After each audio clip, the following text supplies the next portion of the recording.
Hi friends, இப்போ ட்ரெண்டிங்கில் இருக்க இந்த மாடல் எப்படி பண்ணுறது அப்படின்னு ஐடியா கேட்டிருந்தாங்க. அதான் பார்க்க போகிறோம். அதுக்கு வந்து யோக் பார்ட் நம்ம நார்மலாக மேக்ஸி கட் பண்ணுற மாதிரி கட் பண்ணி எடுத்துக்கோங்க. இதில் வந்து இப்போ ராப் ஸ்டைலில் ஒரு அவுட்டரில் ஒரு லேயர் கொடுக்க போகிறோம், ஒரு ஃபேப்ரிக் கொடுக்க போகிறோம். அந்த ஃபேப்ரிக் யோக் பார்ட் அளவுக்கே கட் பண்ணி எடுத்துக்கோங்க. இப்போ நம்ம மெயின் ஃபேப்ரிக்கில் நெக் வித் எவ்வளோ மார்க் பண்ணியிருந்தோமோ அதையே அளவு மார்க் பண்ணிவிட்டு நம்ம கீழே ஆப்போசிட்டில் இந்த மாதிரி கிராஸாக மார்க் பண்ணி கட் பண்ணி எடுத்துக்கோங்க. இப்போ யோக் பார்ட் அளவுக்கே தான் ஃபேப்ரிக் எடுக்கணும். ஆனால் ஒரு சைடில் மட்டும் சீம் அலவன்ஸ் இல்லாமல் கட் பண்ணி எடுத்துக்கோங்க. இப்போ கட் பண்ண ஃபேப்ரிக்கை மேலே வச்சு காமிக்கிறப்போ உங்களுக்கு ஐடியா கிடச்சிருக்கும். இதில் அந்த ரா எட்ஜ் இருக்கும்ல, அது வந்து ஒரு ஸ்ட்ரெயிட் பீஸ் கொடுத்து அந்த ரா எட்ஜை வந்து க்ளோஸ் பண்ணிடுங்க.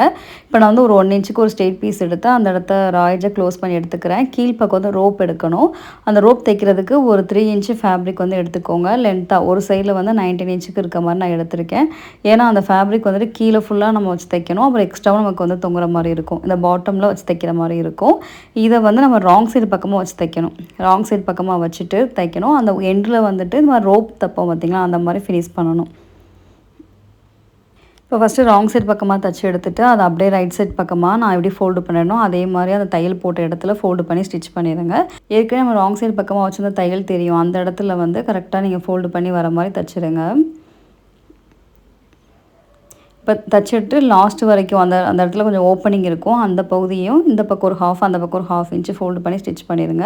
லாஸ்ட் எண்ட்லேயே இதே மாதிரி ஃபினிஷ் பண்ணிடுங்க. அப்புறம் ஒரு சைடில் வந்து ரெடி பண்ணிட்டோம்ல, இதை ஏற்கனவே ரெடி பண்ணி வச்சுருந்த அந்த யோக் பார்ட்டுக்கு மேலே ஷோல்டர் லைன் அப்புறம் சைடில் ஃபுல்லாக தைச்சி எடுத்துக்கோங்க. இன்னொரு சைடில் ரோப் மட்டும் தைச்சி எடுத்துக்கோங்க. கீழ்ப்பக்கம் வந்து பாட்டமில் ஸ்கர்ட் பார்ட் ஜாயின் பண்ணிட்டீங்க அப்படின்னா அந்த விராப் ஸ்டைல் மேக்ஸி ரெடி ஆயிரும். இந்த மாதிரி வீடியோ வேணும் அப்படின்னா நம்ம கண்டிப்பாக ஃபாலோ பண்ணிக்கோங்க.